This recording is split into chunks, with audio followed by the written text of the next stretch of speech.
There's very few ways that you can actually make yourself awesome in the future.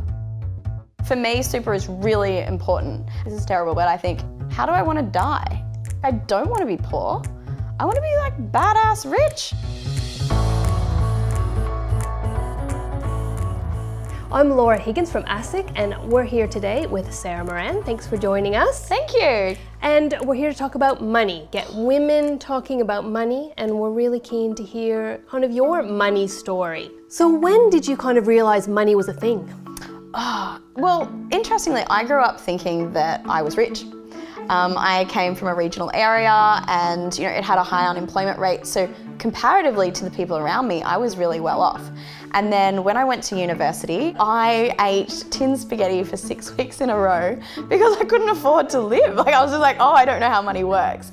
And that was the first time I realized, oh, wait a minute, I don't understand how money happens and what I need to do to be better at it. Along the way, we develop these money habits. Good ones, bad ones. What are some of your good ones? So probably my best one is working out how much I use something. And so with my wardrobe, I buy 7 dresses every year, and they're amazing dresses, right? Like they're investment pieces, and I just wear them each for the whole year, and then I park them and I buy a new 7. So I'm always, in season, but I know every dress I've loved 52 times. So a planned approach to your spending. Amazing. Yeah.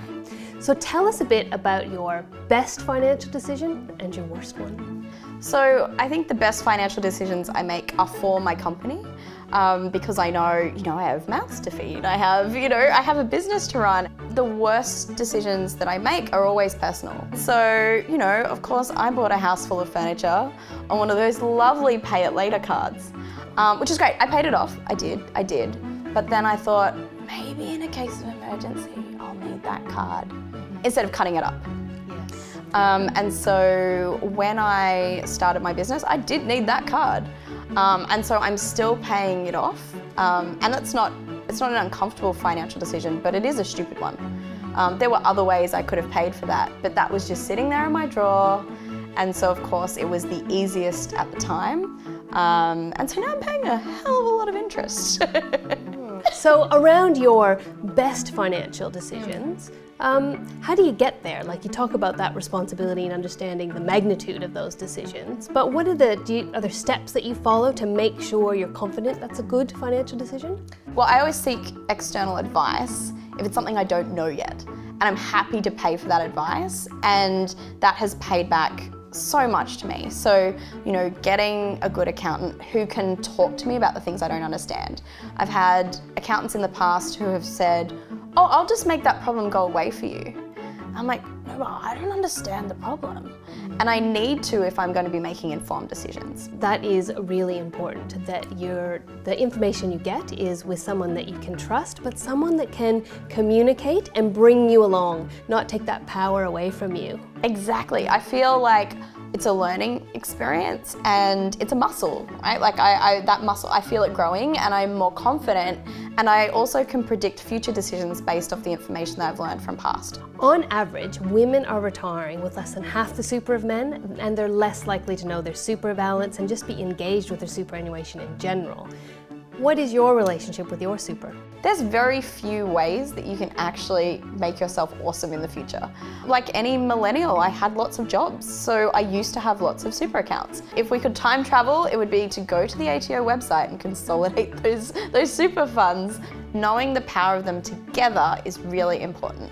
Partially it's about not having your super fund being rotted away by fees, but also it's about understanding, like putting those savings aside now.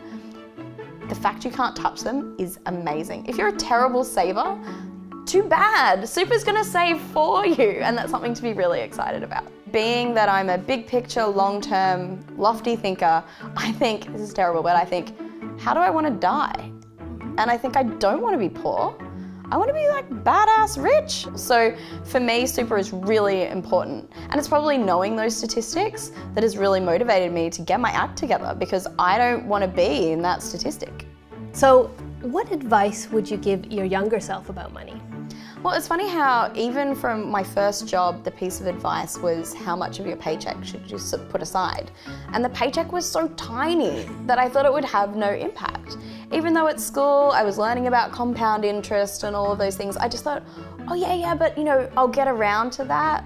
Like when I have more money, I'll put more money aside. But I just didn't understand that money doesn't work like that, and our spending habits don't work that way. And so I wish I'd have listened to that advice, but I didn't, so all I can do is start from now. And you're making up for it now. Absolutely, and I'm trying to double down and sort of do twice as much, but that's just not how it works, and I wish I knew that then. Sarah, thanks for being with us today. It's been great chatting to you. I've learned a lot. I'm inspired. Thanks for having me. It's just good to hang out with your girl gang and chat about money. Absolutely.